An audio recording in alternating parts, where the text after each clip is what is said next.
"Look at how much is left. The boss must not have noticed he paid me extra," said the housekeeper, worried. On that golden late afternoon, Maria, the housekeeper, was still wearing her yellow gloves and her spotless blue uniform. The sun shone through the kitchen window, illuminating the bills that trembled in her hands. She stared fixedly at the money, confused.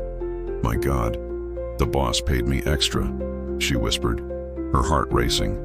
For a moment she thought about staying silent. No one would notice, but something inside her wouldn't allow it.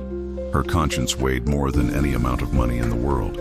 Maria sat at the table and looked around. Everything was silent. She remembered the days when she barely had anything to eat, when life seemed unfair. But even in poverty, her mother had taught her a lesson. "Child, honesty is the wealth no one can take away." She closed her eyes, took a deep breath, and made a decision. She grabbed the envelope and walked to her boss's office. Eduardo was at the table, reading some papers when he heard her voice, soft and almost trembling. "Mr. Eduardo, you paid me extra." He looked up, observing the simple woman with a clear and sincere gaze. "Are you sure?" he asked, as if trying to confirm what he already knew. Maria nodded, carefully extending the money. The silence that followed was thick but full of meaning. Eduardo smiled faintly and said, "Maria, I put the extra money on purpose." She stared at him, surprised. It was a test. A test? Yes.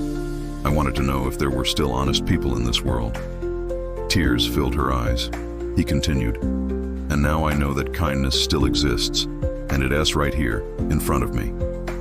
Days later, Maria was promoted to housekeeper of the mansion. The trust he placed in her blossomed into something greater. Through glances, smiles, and conversations by the garden, a silent tenderness began to form.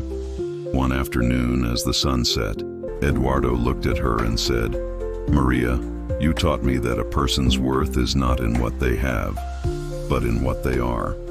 She smiled, moved. Love, discreet and pure, began right there, in the same place where honesty shone brighter than gold.